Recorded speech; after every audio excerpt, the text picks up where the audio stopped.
Bonjour à tous et bienvenue dans notre matinale. Ce matin, j'ai choisi un texte d'Exode 33, versets 13 à 14. Moïse dit à l'Éternel, « Si j'ai trouvé grâce à tes yeux, fais-moi connaître tes desseins, afin que je te connaisse et que je trouve grâce à tes yeux. Daigne aussi considérer que cette nation est ton peuple. » L'Éternel répondit, « Je suis moi-même ton guide, j'assurerai ta sécurité. » Voilà, fais-moi connaître ta volonté ou fais-moi connaître tes desseins, suivant les versions. Dans ce passage, Moïse nous révèle cette profonde dépendance qu'il avait vis-à-vis de celui qu'il a appelé à délivrer Israël de la main des Égyptiens. Moïse, l'homme qui parlait face à face avec Dieu, il lui demande de lui faire connaître sa volonté et non la sienne. Nous voyons cette pleine soumission que Moïse avait vis-à-vis de Dieu. Vouloir faire la volonté de Dieu, c'est vouloir entrer dans les projets qu'il a préparés pour moi personnellement. C'est accepter aussi le contrôle souverain de Dieu sur toute chose dans ma vie. Et je pourrais faire comme dans le livre de Samuel, « Parle, ton serviteur écoute ».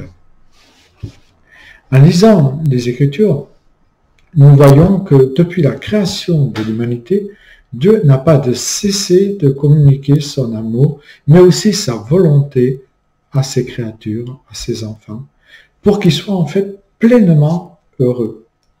Nos parents, Adam et Ève, avaient une parfaite connaissance de la volonté de Dieu. Le problème est qu'ils ont délibérément choisi de désobéir et ils en ont subi les conséquences. Genèse 2,17 nous dit cela. Dans de nombreux textes de l'Écriture, nous trouvons des récits nous montrant que l'homme a toujours le choix d'accepter ou de rejeter la volonté de Dieu dans sa vie. Mais malheureusement, il y a toujours des conséquences quand on n'accepte pas la volonté de Dieu dans sa vie. Si nous voulons connaître la volonté de Dieu pour nous, il est indispensable d'être son enfant, premièrement, et ensuite laisser le Saint-Esprit remplir notre vie pour rechercher justement une vie saine et équilibrée qui va nous pousser à la sanctification sans laquelle personne ne peut voir le Seigneur. Avant de le connaître, nous faisions tout ce que notre propre volonté voulait et nous amenait à faire. Mais aujourd'hui, en tant qu'enfants de Dieu, nous désirons nous soumettre à sa volonté justement pour mieux le servir et aussi pour mieux l'honorer. L'un des exemples les plus frappants de la volonté de Dieu, un qui s'est soumis à la volonté de Dieu, est la façon dont Jésus a parlé dans le jardin de Gethsémani. Dans Matthieu 26, 39, il dit « Mon Père, s'il est possible que cette coupe s'éloigne de moi, toutefois, non pas comme je le veux, mais comme tu le veux. » Voilà, nous voyons que Jésus a laissé pleinement la volonté de Dieu agir dans sa vie. Il est vrai de dire que la vie chrétienne a cette exigence fondamentale, puisque nous devenons, en acceptant le Christ, des petits Christ, que nous marchions selon la volonté de Dieu, mais nous savons que c'est pour notre bonheur, bonheur présent, à venir, mais aussi éternel. Et Jésus nous donne cet avertissement dans Matthieu 7, 13, « Car large est la porte, spacieux est le chemin qui mène à la perdition. Il y en a beaucoup qui entrent par là. Mais étroite est la porte, resserré le chemin qui mène à la vie. Et il y en a peu qui le trouvent. Entrez par la porte étroite. » Plus nous obéissons à la volonté de Dieu, plus notre joie intérieure prend de la place dans notre cœur. Et plus nous sommes bien sûr heureux. Ça ne veut pas dire qu'il n'y ait pas d'épreuves dans notre vie.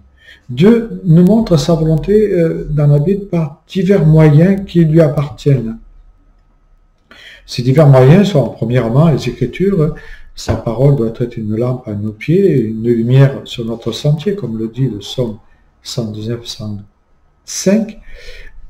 Elles doivent être notre breuvage de tous les jours et je dois apprendre à les étudier, à les méditer seul, mais aussi en assemblée. Cela va de soi.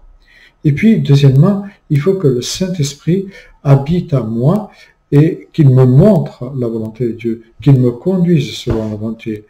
Mais ce qu'il me montre doit toujours être en accord avec l'enseignement de l'Écriture.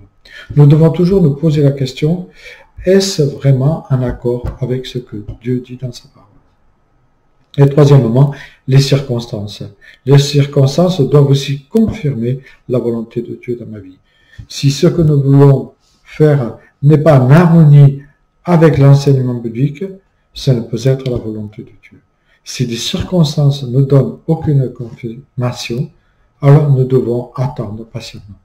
Il se peut que notre sentiment soit erroné ou que ce ne soit pas le moment du Seigneur, parce qu'il y a un temps pour toute chose.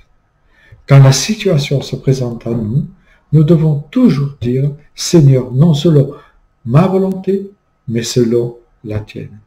Lorsque nous prenons des décisions ou que nous choisissons nos voies, nous devons toujours dire au Seigneur « Non selon ta volonté, mais selon la tienne ».